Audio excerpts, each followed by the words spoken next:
बोरीवली में रहने वाली दृष्टि मितुलपुरिया काफी दिनों से पति के अत्याचारों से परेशान है।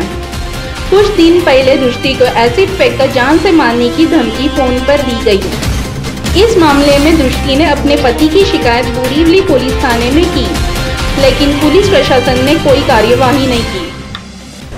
मेरा नाम दृष्टि मितुलपुरिया है और एक्चुअली यहाँ कोर्ट में मेरा जो केस चालू हुआ मेरे हस्बैंड के अगेंस्ट है, जिसने मुझे physically, sexually as well as fraud में मुझे बहुत हरास किया है। मैंने 1.5 ईयर वो हरासमेंट झेला, लेकिन जब मैं अपने मायके वापस आई तब हम लोग ने उनके ऊपर केस किया। केस 1 मार्च को हुआ था। उसके बाद सेशन कोर्ट में नोटिस भी घिरी थी उसको अरेस्ट करने की, लेकिन 1 महीने तक पुलिस ने कोई एक्शन नहीं ली। Police is highly supporting my husband, he is highly supporting my husband. I don't know what is the reason. मैं 1 महीने मैंने बहुत रिक्वेस्ट की, उनको बहुत कहा कि मैंने सब डॉक्यूमेंट्स भी उनको दिए, मैंने जो प्रॉब्लम सहन किया मैंने सब उनको बोला है, विथ एवरी एविडेंस मैंने उनको सब बताया है, but police is not helping me at all. Finally, after knowing that police has taken money from my husband, or I will say my husband has bribed him for supporting him, the senior police inspector of the Borivali police station, when I personally went to meet him, उन्होंने मुझे बहुत rudely जवाब दिया कि आप अपने husband पे personal भड़ास निकाल रहे हो उसको अरेस्ट करवाने के लिए। वेरिन मैं सिर्फ उनसे सेफ्टी मांगने गई थी, because after the orders of session court मुझे थ्रेटनिंग कॉल आया था, अगर मैं अपनी कंप्लेन वापस नहीं लेती हूँ तो मेरे अंकल जो मेरे गार्डियन है, मेरे पेरेंट्स नहीं है, मैं अपने अंकल के साथ ही रहती हूँ, मेरे अंकल को वो रास्ते पे लेके मर्डर करेगा और प्लस मेरे पे एसिड फेंकेगा। अगर मेरे लाइफ को कुछ हो जाता था या मेरे अंकल के लाइफ को कुछ हो जाता था तो उसकी रिस्पॉन्सिबिलिटी कौन लेता था? Borivali police station. वो बोलते हैं आपको कुछ नहीं होगा, आप मेरे को हो जाने के बाद फिर क्या मोर्चा उठाते थे वो लोग। तब मैं गई, तब मुझे ऐसा जवाब दिया उन्होंने कि आप भड़ास निकाल रहे हो। उसके बाद मैंने अपने लॉयर्स और कुछ सोशल वर्कर्स की हेल्प लेके ACP, DCP, यहाँ तक कि कमिश्नर साहब को भी लेटर लिखे और उनको मिल के आई। जब उनको मेरा मैटर पता चला तब उन्होंने हेल्प किया और तब जाके मेरा हस्बैंड वहाँ अरेस्ट हुआ है। और आज भी अरेस्ट होने के बाद भी पुलिस ने कोई इन्वेस्टिगेशन नहीं किया। इन्वेस्टिगेशन का पार्ट मैं खुद कर रही हूँ, मैं पर्सनली जाके सब डॉक्यूमेंट्स कलेक्ट कर रही हूँ, उनको दे रही हूँ, but they are not accepting. वो बोल रहे हैं वो आपका काम नहीं है, हम खुद करेंगे। बट कब करेंगे? जब कुछ सब खत्म हो जाएगा तब। मैं उनको हेल्प कर रही हूँ, जो मेरा काम नहीं है मैं वो उनको हेल्प कर रही हूँ, फिर भी वो नहीं सुन रहे हैं। आज भी यहाँ कोर्ट में जब हम आए हैं, पुलिस का कोई इन्वेस्टिगेशन यहाँ पे सबमिट नहीं हुआ है। प्लस जो भी मेरी कंप्लेंट्स है वो रिमांड में एक भी नहीं आई है। वो कंप्लेन उन्होंने वहाँ लिखी ही नहीं है प्रॉपर्ली। मैं जिसके लिए फ़ाइट कर रही हूँ वो कंप्लेन एक्चुअली नहीं दिखा दे, इसके अलावा वो लोग कुछ और ही वहाँ पे दिखा रहे हैं, जिसके वजह से मैं यहाँ सफ़र कर रही हूँ। वो मेरा हस्बैंड तो उनके पास बहुत पैसा है, वो पैसा यूज़ करके सेफ़ है, AC में बैठ रहे। यहाँ मैं एक कॉमन फैमिली से हूँ, मेरे पेरेंट्स नहीं है, my uncle is somehow supporting me, social workers are supporting me. उसके वजह से मैं यहाँ पे मैं यहाँ पे थोड़ा स्टैंड कर सकी हूँ। लेकिन अगर इसके आगे अगर पुलिस और करप्शन करती रही तो कॉमन मैन ऐसे सर्वाइव नहीं कर पाएगा। जैसे मैं सहन कर रही हूँ वैसे सब सहन करने वाले। आपकी शादी कब हुई थी और कितने साल से आपके पति आपको परेशान करते हैं? मेरी शादी फरवरी 2015 में हुई थी। शादी के 2-2.5 महीने सब ठीक चला, उसके बाद से टॉर्चर चालू हुआ और टॉर्चर चालू हुआ मेरे शादी के एक्सपेंसेस से लेके। अकॉर्डिंग टू नॉर्मल हम लोग के रिचुअल्स के हिसाब से शादी की, वेरिन एक्सपेंसेस हम लोग ने 50-50 डिसाइड किए थे, तो 50-50 एक्सपेंसेस किए। लेकिन उन लोग का मानना था कि शादी में मेरे मेहमान ज़्यादा थे, जिसके वजह से उनके कुछ पैसे ज़्यादा गए। तो आई रिक्वेस्टेड हिम, आपकी जो भी कंप्लेंट्स है आप मेरे गार्डियंस को कर दो, वो आपके पैसे दे देंगे। लेकिन ना वो बात करने के लिए रेडी थे, और वही बात को लेके उन्होंने बहुत टॉर्चर किया है, मुझ पे बहुत ज़्यादा हाथ भी उठाया है। मैंने फ़िज़िकल और मेंटल अब्यूज़ बहुत ज़्यादा सहन किया है।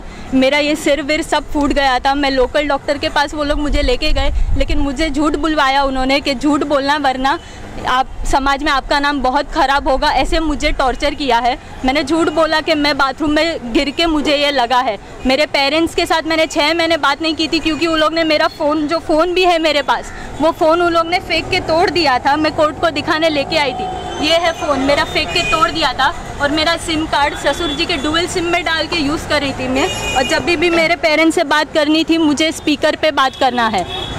पेरेंट्स से बात करना है तो स्पीकर पे बात करना है। 6 महीने ना मैं अपने बोरीवली में ही रहती हूँ। मैं 7 मिनट का रास्ता है हम घर का, लेकिन मुझे ना मेरे मायके जाना अलाउड था, ना उनसे बात करना अलाउड था, ना उनसे रिश्ता रखना अलाउड था, क्योंकि अगर मैं रिश्ता रखती हूँ तो उनको मेरी प्रॉब्लम पता चल जाएगी और उसके बाद वो एक्शंस लेंगे।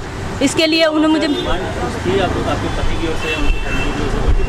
जी, मेरी शादी में उन्होंने जो एक्सपेंसेस उनको ज़्यादा हुए थे उसके ऊपर उन्होंने बहुत डिमांड किया। प्लस उन्होंने मुझे ये भी टॉर्चर किया कि उनकी मेरे से पहले एक एंगेजमेंट हुई थी जो उन्होंने तोड़ दी। पर्सनल रीज़न, मतलब उन्होंने वो भी मुझसे झूठ कहा था कि वो लड़की को थायराइड था इसलिए उसने ये सब फंसाया, लेकिन मैं वो खुद जाके लड़की को मिल के आई हूँ। लड़की ने खुद अपने सब रिपोर्ट्स, मेडिकल रिपोर्ट्स दे दिए थे, उसके बाद ही वो उन्होंने एंगेजमेंट फिक्स की।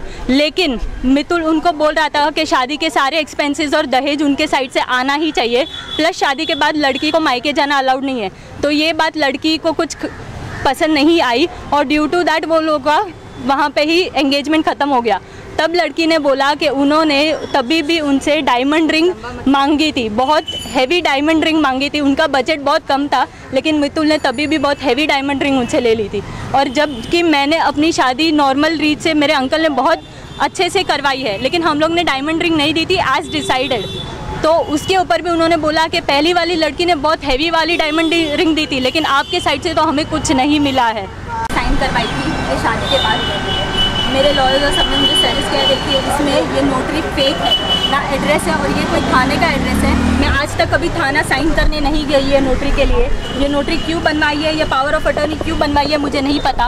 और ऐसे और डॉक्यूमेंट्स उसके पास मेरे पड़े हैं जिसका वो मिसयूज़ कर सकता है। और इसके ऊपर भी अभी तक कोई इन्वेस्टिगेशन नहीं हुई है पुलिस की तरफ से। प्लस मुझे ये फ्रॉड कॉल आया था, इसका NC ही लिया है, अभी तक कोई FIR नहीं लिया है। मैंने सब रिकॉर्डिंग ACP को मैंने CD दिया है रिकॉर्डिंग का, अभी तक कोई इन्वेस्टिगेशन नहीं हुआ है इसके ऊपर। मैंने NC भी लिखवाया है, इसके अगेंस्ट नंबर दिया है, सब डिटेल्स दिए। I am providing every details, फिर भी कोई नहीं। ये देखिए मेरे फादर 8 साल से मिसिंग है, ये मैंने बोला है, वो FIR में लिखा है। ये अरविंद बउआ जो मेरे फादर है 8 साल से मिसिंग है, उसकी सिग्नेचर्स हुई है, कैसे मुझे नहीं पता है। और ये अल्पा बउआ ऐसे नाम के कोई इंसान एग्जिस्ट ही नहीं करते। असल में अल्पा उनकी सगी मासी है जिनका सरनेम बोरा है और बउआ मेरा सरनेम है। उन्होंने उसको मिक्स किया, अल्पा बउआ और सिग्नेचर की है। और पता नहीं और कहाँ कहाँ उन्होंने क्या क्या सिग्नेचर्स की है, सब इन्वेस्टिगेशन करना बाकी है, लेकिन पुलिस कोई सपोर्ट नहीं करी है। ऊपर से सीनियर इंस्पेक्टर गुनानजी सावंत बहुत रूडली बात कर रहे हैं जब मैं उनसे मिलने जा रही हूँ, और इन्वेस्टिगेशन में ज़रा भी हेल्प नहीं कर रहे हैं। ये देखिए ये बैंक के जब स्टेटमेंट्स है जो उन्होंने मेरे अकाउंट ओपन किए थे, ये स्टेटमेंट्स में क्लियरली हैवी बिजनेस ट्रांजैक्शंस है। मैं एक नॉन वर्किंग वुमेन हूँ। मेरी जब सगाई हुई थी मैंने जॉब तभी ही छोड़ दी थी, और उसके बाद मैं हाउसवाइफ थी। तो मेरे ही अकाउंट में ये सब ट्रांजैक्शंस कहाँ से आ सकते हैं? जो वो बोल रहा है कि मैं अकाउंट ऑपरेट कर रही थी, मैं कहाँ से अकाउंट ऑपरेट करूँ? मैं इतना अर्न ही नहीं कर सकती थी। और उन्होंने बहुत हैवी फाइनेंशियल ट्रांजैक्शंस किए हैं इसके ऊपर। तो how is it possible police इसके ऊपर क्यों इन्वेस्टिगेशन नहीं करी? ये कितना क्रिस्टल क्लियर है सब कुछ। इसके वजह से उनको ये सब ट्विस्ट एंड टर्न्स करने। गाला इन बंसाली जो लोअर परेल में है, वो है 403, 406, 420, 465, 468, 470 और 498A के तहत लगाया गया है, जो कि बहुत ही सीरियस गुना है। क्रुएल्टी फॉर डाउरी है, फॉर्जरी है, using a force document as a genuine to the various authorities, वो है जो कि बहुत ही सीरियस गुना है। और इसके लिए ये जो डॉक्यूमेंट जो भी फॉर्ज हुए हैं, जैसे कि हमारी क्लाइंट ने आपको पहले ही बताया कि शादी के बाद से ही उनके हस्बैंड जो थे मितुल फुरिया, उन्होंने उनकी झूठी सिग्नेचर्स करके जो पेशे से CA हैं, बहुत ही पढ़े लिखे ग्रेजुएट आदमी हैं। उन्होंने फैमिली ऐसे नहीं है कि पढ़ी लिखी नहीं है, पूरी फैमिली होते हुए भी और पढ़ी लिखी होते हुए भी ये फोर्स डॉक्यूमेंट्स सबमिट करते हैं। हमको सिर्फ ये जानना है कि इस टाइप के और कितने, अगर पुलिस इनको PC लेती है तो इतने और कितने इस केस में तहकीकात कर सकती है, क्योंकि उन्होंने उनके पेरेंट्स जो 10 साल से मिसिंग हैं उनके डॉक्यूमेंट्स यूज़ किए हैं। उनकी जो बुआ है वो भी मिसिंग है नहीं दुनिया में, उनके भी झूठे नाम से डॉक्यूमेंट्स बनाए हैं। तो ये आरोपी जो है, मुझे नहीं लगता है कि हमारे कानून को नहीं लगता है, इसीलिए सेशन कोर्ट ने भी, ऑनरेबल सेशन कोर्ट ने भी उनका बेल रिजेक्ट किया है कि भाई इसमें और तहकीकात की ज़रूरत है।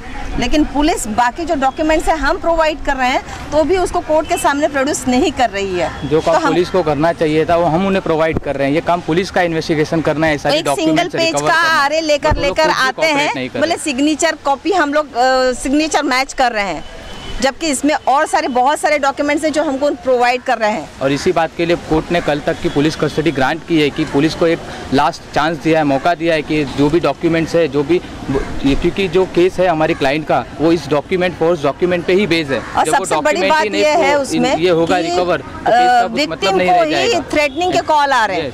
आज ये एसिड फेंकने के वाले, मर्डर के लिए उनके अंकल के, जो लड़की का एक लौता सहारा उसके अंकल है जिनके पास में वो रह रही है, उनके लिए वो कॉल आ रहे हैं कि उनके मर्डर कर देंगे बड़े बाजार में, उस पर एसिड अटैक कर देंगे। तो उसके बाद में क्या हम लोग कैंडल मार्च करेंगे? तो मेरे कानून से और लोगों से रिक्वेस्ट है कि प्लीज़ इस लड़की को सपोर्ट कीजिए। Thank you so much. और पुलिस से हमारी ये दरख्वास्त रहेगी कि उन्हें पुलिस प्रोटेक्शन दिया जाए, क्योंकि उनको जो थ्रेटिंग कॉल्स आ रहे हैं, कल को कुछ भी हो सकता है उनके साथ, उनकी जान को भी खतरा है इसी बात से, जिसके लिए complaint already Borivali police station में लॉन्च करा दी गई है। जी, तो मेरी दरख्वास्त रहेगी कि इसमें इन्वेस्टिगेशन पर ध्यान दे, कोऑपरेट करे और उनको पुलिस प्रोटेक्शन प्रोवाइड करे। Thank you.